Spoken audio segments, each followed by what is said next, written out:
In this tutorial, we're going to be learning about how to do two types of moving platforms in Godot. We'll be using a pre-built character and level that I made, and it's going to be available in the GitHub repository link in the description. First thing we're going to do is make a new scene. We can just do a generic 2D scene. You can rename this. I'm just going to call it moving platform, no code. And inside of this, we're going to be using an animatable body 2D. Sorry, I think I butchered that name, but we'll move on. The things that we're going to apply in it is going to be a sprite 2D. We're going to give it a collision shape. We're going to give it a animation player. In the sprite 2D, we can go to our assets folder, and what we're going to do is create a new atlas texture, click into it, and drag our file into the atlas. We're going to edit the region. You can find any of these platforms. I'm going to use this top one for right now. Great. We can save this. Overwrite that. We're going to go zoom in a little bit. Make a new animation. We can just call it default. Doesn't really matter the name. We're going to make it autoplay. And at the 0-second mark at the first bit of our animation, we're going to key in on our transform position. So now in our default, we have that. And at the very end here, we're going to insert another key, click into it, and we're going to add 200 to our x-axis. So now when we play this, it's going to move. We do want it to loop, but we're going to make the ping pong. So now it just bounces back and forth. Our collision shape, we'll zoom in a little bit. We'll add a rectangle.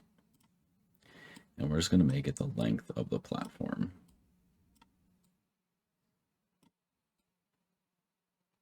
That should be good. All right, let's go back to our scene and let's play it. All right, now you can see it's moving. And now when our guy jumps on it, he's moving along with the platform. And that's our example without code. To create the one with the code, we're actually going to do something a little bit different. So let's make a new scene. We're going to choose another node, and then we're just going to have our parent be the animatable body 2D. Let's rename this to moving platform to code. And we're going to have a similar setup where we add a sprite. We're also going to add a collision shape. We're also going to have a normal node, which we're going to call markers, and we'll come back to that. So we need to attach a script to this. We're going to need to set up a couple of export variables first. We're going to do export variable of speed, which is the speed of the platform. I'm going to have it pretty slow just so we can properly jump onto it. Another export variable of our pause time, which is going to be the amount of time we pause at the end of our path. We're going to have an export variable of our left marker, which is going to give a node path, and an export variable of our right marker, which is another node path.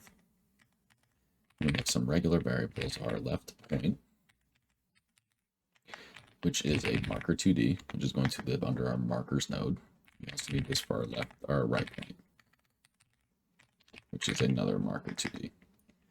We also need our direction, which is going to be the direction that the platform is moving. It's going to be a float. We're going to default this to 1.0. Then we're also going to have an isPaused Boolean, which is going to help us track whether our platform is paused or not. And we're going to have three methods inside of this script. We're going to have our ready method. We're going to have our process method. Then we're going to have a method called pause at endpoint, which takes in a new direction, so we know which direction we want to go after we pause. We're not going to return anything. So let's quickly build out our ready and process. So the first thing we're going to do is actually assert that we have a left marker and a right marker. And if we don't, we're going to give this little message so that we know that something is wrong. Otherwise, we're going to do left point equals get node, left marker, extra parentheses here. Then we're going to do the same thing with our right point. And that's all that we have to do here. Let's save this scene. In our process method, what we're going to do is check if it's paused. If it is, we're just going to return. Otherwise, we're going to get a variable called movement, which is going to be equal speed times delta times direction. We're going to change our position.x to plus equal our movement. And we're going to do a couple of checks down here where our direction is greater than 0 and our position.x is greater than or equal to our right point's global position on the x-axis. And we're going to pause at our endpoint and give it a new direction of 1.0 so it starts moving left. Otherwise, if our direction is greater or less than 0, our position.x is less than or equal to the left point's global position .x, then we pause at our endpoint, and then we move right. Pause at endpoint is going to reset our isPaused variable to be equal to true, and then we need to create a timer. So we're going to create a getTree, create timer of our pause time variable for the length, and then timeout. We are going to connect, and we're going to make a one-off method of, so we do func, and we're going to do direction equals our new direction. Then we do isPaused equal to false, and then we connect one shot. This is just our cleanup connection after we use the timer. We need to make sure that we also have our sprite, which we haven't done yet, and our collision shape. So let's quickly do that. So in our sprite 2D, we click into this. We're going to do an atlas texture just like we did before. Drag in this, edit our region, and choose a different platform. I'm going to do this one. And then I'm also going to do this collision shape. So we're going to set a rectangle shape again, and just like we did before, we're going to create this. Okay, that should be good. Now let's go to our level. Old one here, let's delete this. And what we're going to do is we're going to drag our new platform, our moving platform code, right here.